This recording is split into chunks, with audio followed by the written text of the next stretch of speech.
Boa noite, sejam bem-vindos ao nosso tempo de celebração, tempo em que temos pensado a respeito de duas palavrinhas, mas Deus, e através dela percebermos, ou destas palavras percebermos o plano de salvação do nosso Deus, um plano que percorre toda a Escritura. E na semana passada nós vimos Deus salvando a humanidade por meio da vida de um homem, Noé. E agora, com o desenrolar da história bíblica, a gente percebe que agora deixa de ser apenas Noé e sua família e passa a ter um sentido mais coletivo. Deus agora vai escolher um povo, ele vai criar uma nação, e isso ele começa por meio da vida de Abrão, que posteriormente ele vai chamar de Abraão, o pai de muitas nações. Deus então vai aumentar o tamanho do povo e começar a moldar o caráter deste povo. Abraão depois segue a história com a sua descendência, Isaac e Jacó. Jacó tem o seu nome mudado para Israel, e é Israel, esse nome Israel, que será o nome do povo escolhido pelo Senhor, a nação criada pelo Senhor. E essa nação cresceu. A gente consegue encontrar nos textos lá do Antigo Testamento, nos primeiros livros da Bíblia, que esta nação cresceu. Tanto que eles foram num grupo pequeno lá para o Egito, e depois eles crescem e são, logicamente, como diz o texto, a palavra de Deus, eles são então oprimidos lá no Egito. E aí então o Senhor promove a libertação deste povo lá do Egito, usando a vida de Moisés. E é um pouquinho para essa história que nós queremos olhar hoje. Queremos convidá-los a abrirem suas Bíblias para Êxodo capítulo 13, o verso de número 18. O povo estava oprimido, o povo clamou, e o Senhor então providencia a libertação desse povo. Por quê? Porque ele tinha o objetivo de criar uma nação, um povo para ele. E quando a gente vê o Senhor agindo em prol desse povo, em prol dessa nação, nós conseguimos ver claramente um plano de salvação do Senhor. E a maneira como ele, Deus, age em favor do povo, para que esse povo pudesse alcançar a liberdade.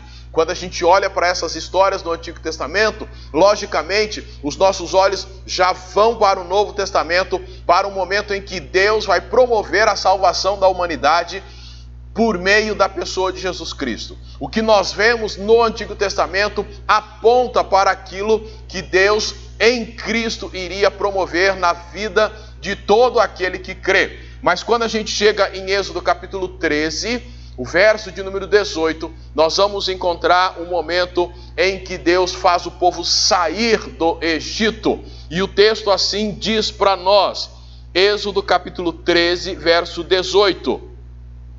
Mas Deus fez o povo rodear pelo caminho do deserto, perto do Mar Vermelho. Os israelitas subiram armados da terra do Egito. Mas Deus fez o quê? Deus fez o povo rodear pelo caminho do deserto, perto do Mar Vermelho. Os israelitas subiram armados da terra do Egito. O que nós temos aqui é um momento em que o Senhor está tirando o povo de Israel lá do Egito, levando-os por um caminho, e caminho este que vai dar de frente com o Mar Vermelho.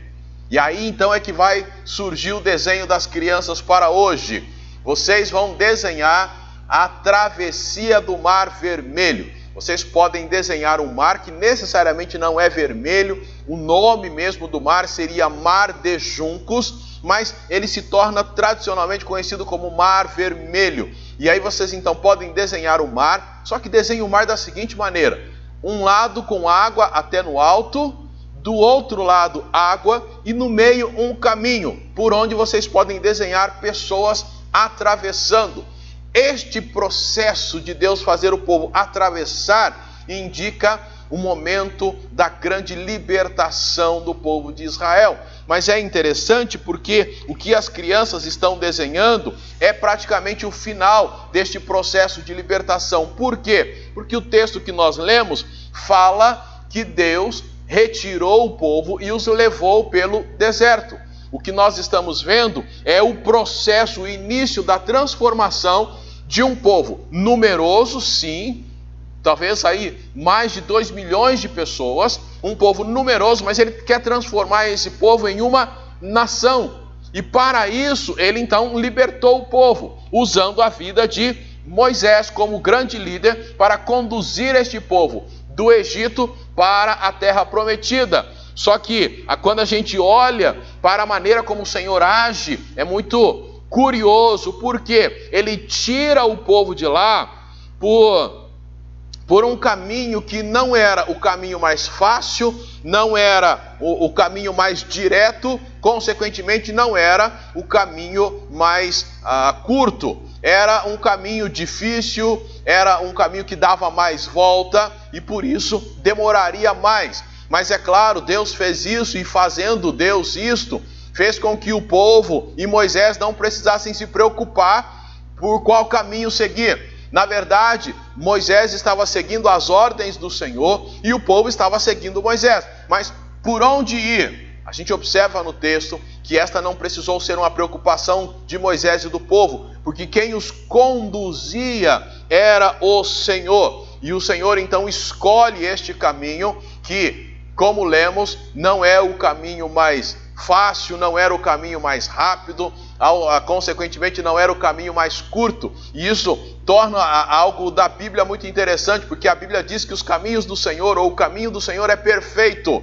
E realmente é perfeito, necessariamente não é o mais fácil, mas é perfeito. E isso aplica-se tanto a essa situação como aos nossos dias, às nossas vidas. Andar no caminho do Senhor necessariamente não é fácil, mas é o melhor, é o caminho perfeito. E quando a gente olha para esse texto, a gente vai descobrir que o Senhor então conduz o povo, os faz rodear pelo caminho do deserto.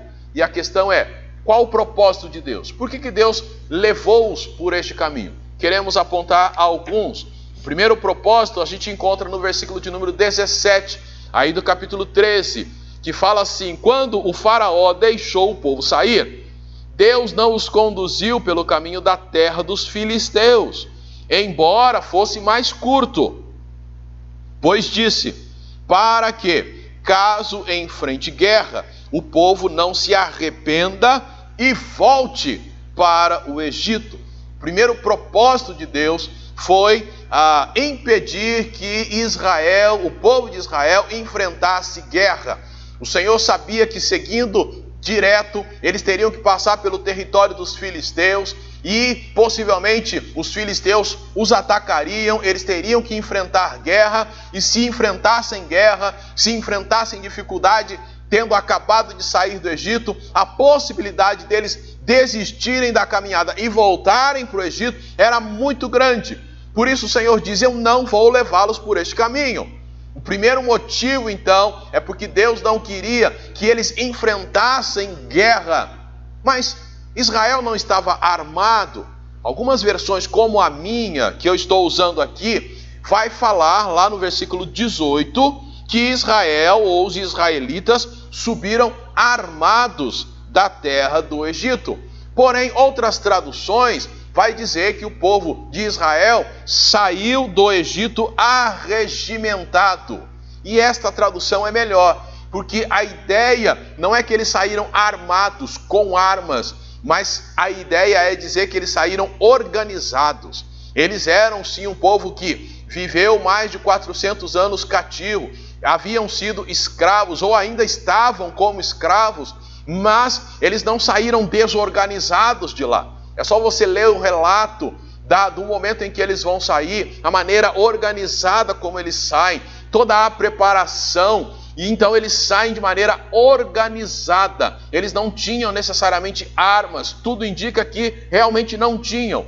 Um historiador do primeiro século, Flávio Joséfo, vai dizer que Israel sim saiu sem armas, mas depois que eles atravessaram o Mar Vermelho e o exército do faraó se afogou lá nas águas, porque Deus fez o mar fechar, depois que aconteceu isso, as ondas levaram para a beira da praia tanto os corpos como as armas deste exército, e aí então Israel pega essas armas e passam a ser um povo armado, mas até então não. Mas a preocupação do Senhor é para que eles não experimentassem guerra. O Senhor os leva pelo caminho mais longo, o caminho mais difícil, porque Ele tem o propósito de evitar que eles passem por uma situação que possivelmente os faria desistir, os faria voltar para aquela situação de escravidão, os faria voltar para o local de onde Deus os havia tirado. Este é o primeiro propósito de Deus. E isso deve nos fazer lembrar que a nossa caminhada com o Senhor não é uma caminhada fácil. E muitas vezes o Senhor nos leva a passar ou seguir alguns caminhos, porque Ele tem propósitos. Ele faz você às vezes até andar mais, vamos assim dizer, para que você evite algumas guerras, ou para que Ele faça com que você não experimente algumas situações que talvez o faria desistir, que talvez o colocaria numa situação extremamente difícil. Os caminhos do Senhor são perfeitos, por isso até aquele caminho que parece o mais improvável poderá ser o caminho escolhido pelo Senhor, porque Ele tem propósitos. E o propósito aqui era evitar que o povo experimentasse ou enfrentasse a guerra. Este foi o primeiro motivo que nós encontramos no texto. Por isso, vale muito a pena ressaltar para todos nós que quando o Senhor escolhe um caminho para nós, quando o Senhor nos leva a viver alguma situação, é porque Ele tem propósitos por trás disso. Deus nunca faz nada sem conhecer o todo. Tudo que Deus faz aqui é porque Ele conhece o todo. Ele conhece e sabe onde Ele quer que cheguemos. E é por isso então que Ele vai cuidando de nós. E basta que deixemos que Ele cuide. Se a gente parar para pensar, todo o cenário aqui, o Senhor os leva pelo deserto, perto do mar. E a gente sabe pela história que vai chegar um momento que eles estão encurralados, eles não têm o que fazer. Não sabem o que fazer, porque diante deles tem o mar e também atrás deles tem o exército. O que fazer? O Senhor tem propósitos. E quando eu falo isso, eu já estou pensando no segundo propósito pelo qual o Senhor os levou por este caminho. O primeiro foi para que eles não enfrentassem guerra, mas o segundo propósito foi porque Deus queria lutar por eles. Versículo 14 do capítulo 14. Capítulo 14, verso 14 diz: o Senhor guerreará por vós, por isso acalmai-vos. Se você ler o versículo 13, você vai descobrir que o povo está agitado. E Moisés vai dizer para o povo, no versículo 13, um versículo antes: Moisés, porém, disse ao povo: não temais, acalmai-vos e vede o livramento que o Senhor vos trará hoje, porque nunca mais vereis os egípcios que hoje vedes. O Senhor já vinha cuidando do povo. A gente já leu isso e no capítulo 13, lá no verso 21, vai contar para nós que o Senhor conduzia o povo durante o dia, tendo uma nuvem por sobre eles, para aliviar o calor do deserto. E à noite havia ali uma coluna de fogo, algo que ajudava a aquecê-los nas baixas temperaturas no deserto. Deserto tem baixas temperaturas à noite e altas temperaturas durante o dia. O Senhor vinha cuidando deles o tempo todo. E a gente vai perceber, por toda a história, que quando eles tiveram fome, o Senhor deu algo para eles comerem. Quando eles tiveram sede, Deus providenciou a água. A roupa não estragou, os sapatos não estragaram, os pés não incharam. O Senhor cuidou deles o tempo todo. E agora o Senhor está levando-os por este caminho. Por quê? Porque o Senhor quer lutar por eles. A luta é do Senhor. O Senhor é quem os faria triunfar. E o que Moisés está conversando aqui com o povo é muito fato. Eles não tinham o que fazer. Como dissemos, exército atrás, diante deles o mar. Não tinha para onde correr e não tinham o que fazer. Não tinham arma para enfrentar aquele exército muito bem treinado. Eram homens, mulheres, crianças, jovens, velhos. Era um povo saindo. Como vamos fazer? E a ideia que Moisés transmite aqui para o povo é: acalmem-se. O Senhor é quem vai guerrear, é quem vai lutar por vós. E quando a gente chega no capítulo 15, a gente vai exatamente descobrir isso. No Cântico de Moisés, ele vai cantar ao Senhor e vai dizer: cantarei ao Senhor, pois triunfou gloriosamente. Quem é que triunfou? Foi o povo? Não, foi o Senhor. Eles começam a reclamar. Moisés diz: acalmem-se, Deus vai lutar por vós. Aí o Senhor fala com Moisés: Moisés, não fica aí reclamando junto com o povo, ou não deixa o povo ficar reclamando. Simplesmente coloca lá a vara na água e diga para o povo marchar. Quando o povo se mexe, acontece o que as crianças estão desenhando. O mar se abre e eles atravessam por terra seca e tendo ao lado as paredes molhadas. E eles seguem ali. Mais de 2 milhões de pessoas. Uma travessia que talvez tenha durado a noite toda. Tenha começado no finalzinho do dia, entre 5 e 6 horas da tarde, e foi a noite toda com eles atravessando. E aí, entre eles e o exército do faraó, juntou lá a nuvem, a coluna, de tal forma que o exército não conseguia se aproximar do povo de Israel. E quando o povo de Israel saiu, já havia atravessado, o exército estava já dentro do mar, atravessando também, tinham criado coragem, e aí Deus fecha e acaba com o exército de Faraó. Quem conseguiu tal vitória? Deus conseguiu tal vitória. E por que Deus os levou por ali? Para mostrar exatamente que a vitória seria dada pelo próprio Deus. Eles não teriam condições de fazer nada por si mesmos, como de fato não tiveram. Não tinham o que fazer. Exército de um lado, mar do outro. O que vamos fazer? Não há o que fazer. Esta é a condição humana. O ser humano não tem o que fazer por si mesmo. E por mais que ele tente, ele não consegue. Ele é infeliz, então ele corre atrás da felicidade, mas ele não consegue ser feliz. O máximo que o ser humano consegue são momentos de felicidade. É uma noite, é uma festa, é um passeio. Mas quando termina estas coisas, o coração do ser humano volta ao mesmo estado que antes, se não pior. Ele não tem o que fazer, não sabe o que fazer, não tem armas para fazer. Está totalmente encurralado, sem saída, totalmente impotente. E é aí que entra Jesus, é aí que entra Deus com o processo e o plano da salvação.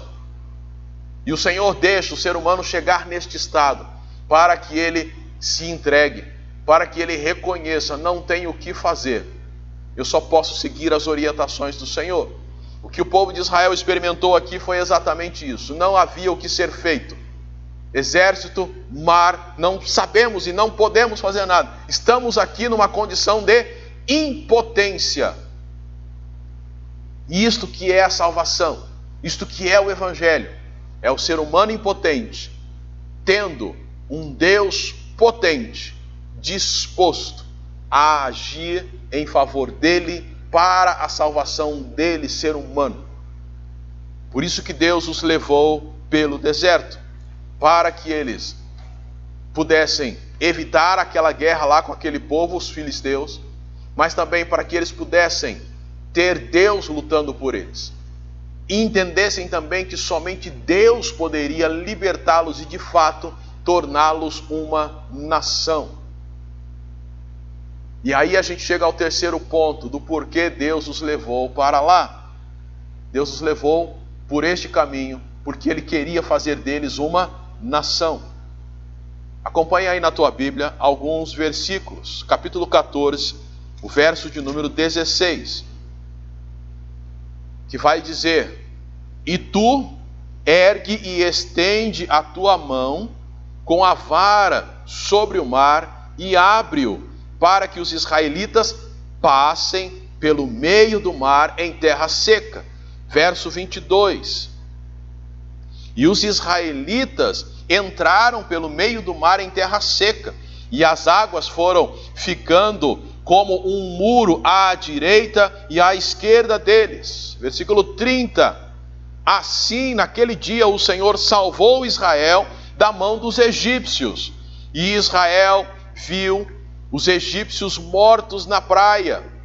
Versículo 31. Israel viu a grande obra que o Senhor havia realizado contra os egípcios, de modo que o povo temeu o Senhor e creu no Senhor e em Moisés, seu servo. Observe que o propósito de Deus foi fazer com que aquele grupo de pessoas, que aquele povo se tornasse uma nação. E o processo que ele usou foi levá-los pelo caminho mais difícil, o caminho menos curto, o caminho menos fácil, para que eles evitassem a guerra com os filisteus, para que eles pudessem ser defendidos pelo Senhor, uma vez que se perceberam impotentes. E o Senhor os levou para lá, porque queria fazer deles uma nação. Quando a gente vai para o Novo Testamento, toda essa ideia e essa realidade deles terem atravessado o mar, passado pelo mar, enquanto as águas estavam de um lado e do outro, e eles passando pelo meio em terra seca. Quando a gente vai no Novo Testamento, a gente vê o apóstolo Paulo escrevendo algo muito interessante à igreja de Corinto. 1 aos Coríntios, capítulo 10, versículo 2. Ele vai dizer assim: todos foram batizados em Moisés, na nuvem e no mar. O que Paulo tinha na sua mente quando ele escreveu isso aqui foi mais ou menos o seguinte: aquilo que aconteceu lá na travessia do Mar Vermelho foi como que um ritual de iniciação. Paulo parece ter na sua mente que foi como se fosse um rito de passagem, para que aquele que era um povo escravo, após ter passado pelo mar, se tornou uma nação livre, uma nação liberta. O que Paulo tinha na mente era isso. Parece que Paulo visualizou aquela cena como sendo o momento em que este grupo deixou de ser apenas um grupo de escravos, totalmente dependente do seu senhor que o oprimia, para ser uma nação livre, tendo agora um novo Senhor, Senhor bom, Senhor que os ama e que de fato os deixa livre. Deus queria criar uma nação, e é por isso então que ele fez todo esse processo. Dividiu as águas, manteve os egípcios longe, permitiu que Israel atravessasse todo o mar, e por fim ele fecha o mar e mata os inimigos de Israel, fazendo com que aquele povo antes escravo agora fosse uma nação totalmente livre, adotada pelo Senhor. O profeta Ezequiel, lá no capítulo 16, versículos 4 até o 6, especificamente, ele vai usar uma ilustração de um recém-nascido. Um recém-nascido que está ali, após o nascimento, não foi cuidado, não foi lavado. Era comum passar sal no corpo da criança como sistema de asepsia, de limpeza. Não foi cortado o cordão umbilical, uma série de coisas. Ezequiel vai dizer que aquela criança estava ali cheia de sangue, abandonada. Porém o Senhor, mesmo vendo toda aquela cena feia naquela criança, ele vai lá e adota essa criança. Ele pega para si aquela criança e diz que, olha, vocês vão ser meu povo. E é isso o que a gente está conseguindo ver aqui na ação de Deus, ao ter conduzido Israel pelo deserto, com estes propósitos: evitar que eles enfrentassem guerra, o propósito de lutar por eles, mas acima de tudo o propósito de fazê-los uma nação, fazer deles uma nação agora, uma nação livre, totalmente livre. Este é o processo da salvação.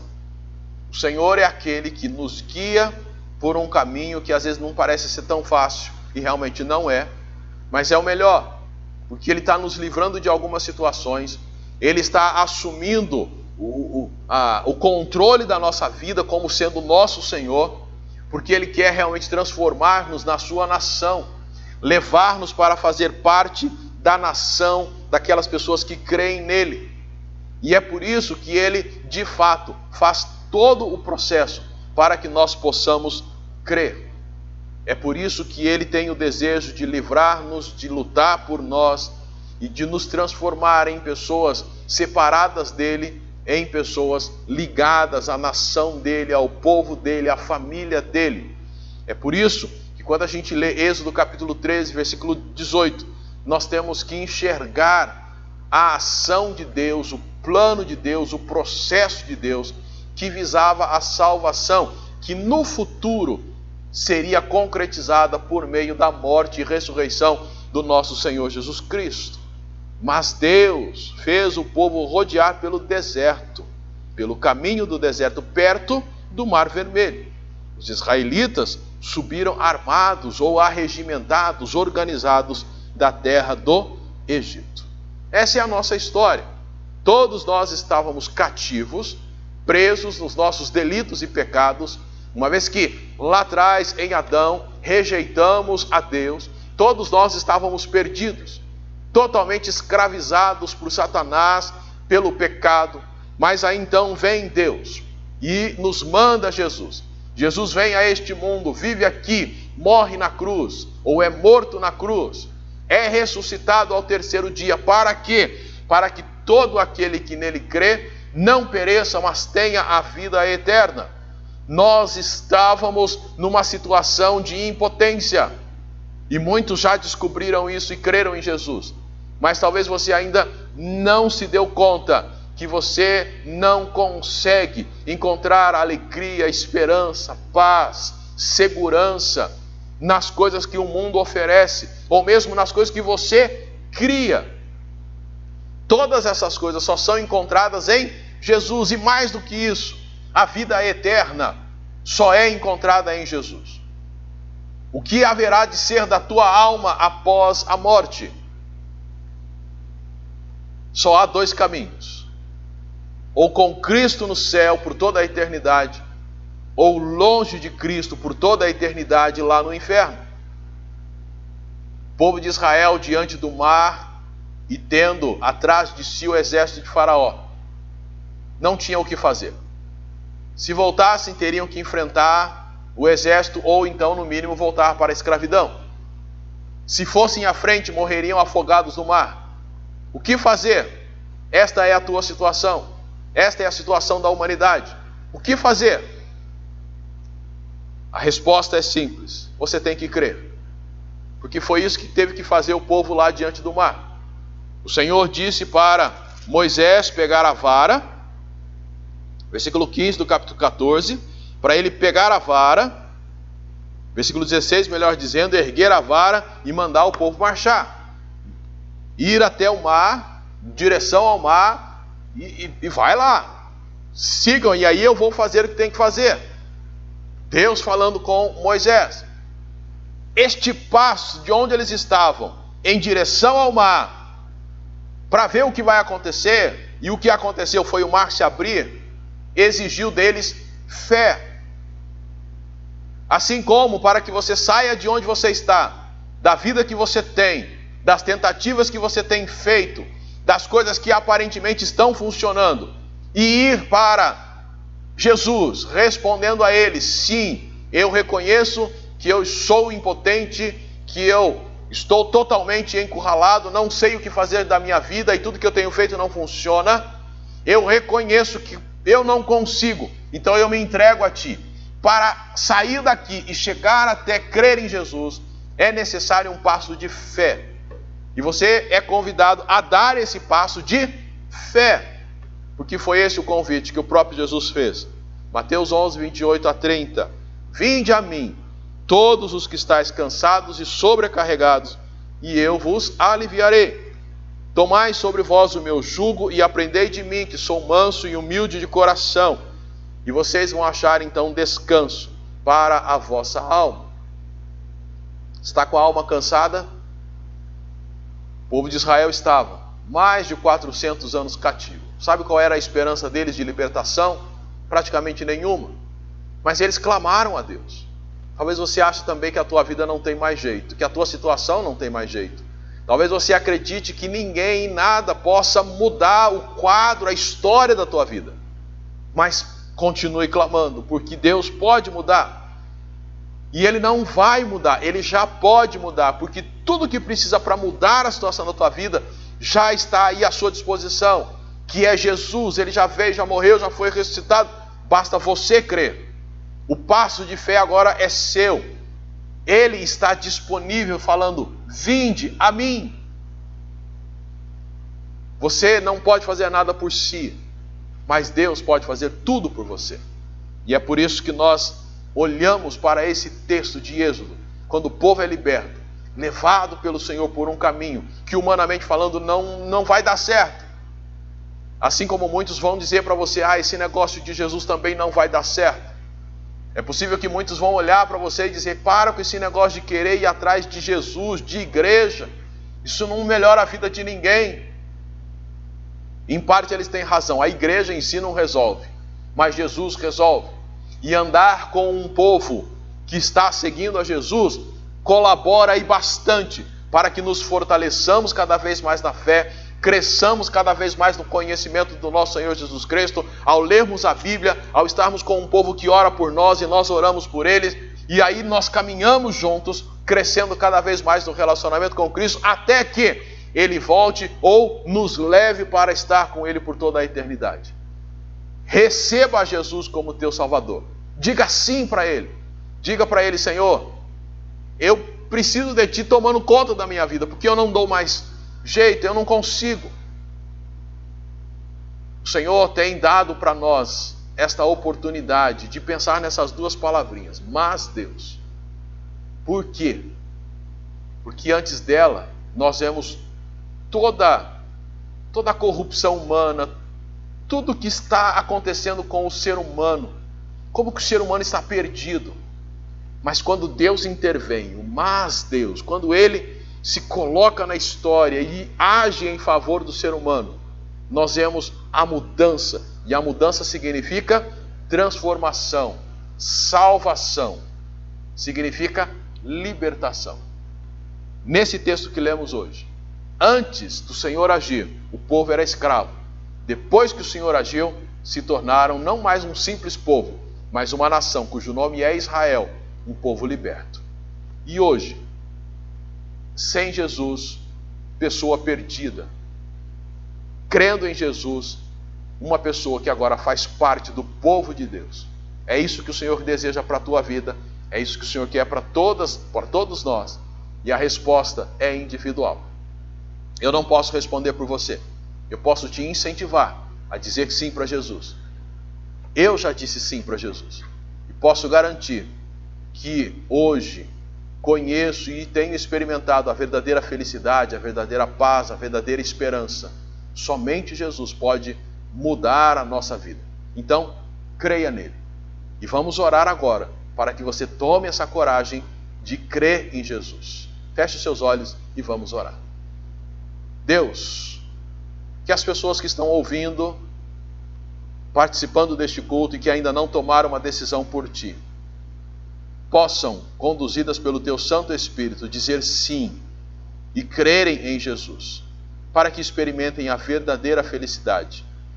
Oramos para que elas não somente queiram agora dizer sim, mas se disponham a ter uma caminhada com o Senhor, por meio da leitura da Bíblia diariamente, por meio de uma vida de oração em que vão colocar diante do Senhor os seus agradecimentos, as suas necessidades, vão estar se comunicando com o Senhor por meio da oração. E vão também, após dizerem sim, procurar um grupo de pessoas que estejam seguindo seriamente ao Senhor Jesus. Que essas pessoas, Pai, tomem essa decisão hoje, que elas não deixem para amanhã, mas queiram aproveitar a oferta que o Senhor faz para elas hoje. Nós oramos e pedimos a Ti que possa convencer a cada uma delas para que venham caminhar firmemente com o Senhor. Nós oramos assim e oramos também por aqueles que já tomaram essa decisão Oramos para que eles continuem firmes no Senhor, crendo plenamente em Ti, seguindo fielmente os passos do Senhor, por meio da Tua palavra, por meio de uma vida de oração, por meio da comunhão com os irmãos. Nós assim oramos no nome de Jesus. Amém. Que Deus abençoe a tua vida, que Deus possa mover o teu coração para que você creia nele plenamente, em crendo, caminhe firme com ele por meio da leitura da Bíblia e da oração, e venha caminhar conosco, ou em alguma igreja próxima aí, de onde você reside, esteja com o povo de Deus, para crescer cada vez mais na vida cristã e em santidade, para que você possa experimentar tudo aquilo que o Senhor pode oferecer. Que Deus abençoe a tua semana, fiquem todos na paz do Senhor. E as crianças podem mandar o desenho para o grupo do WhatsApp da igreja. Que Deus abençoe, fiquem na paz do Senhor.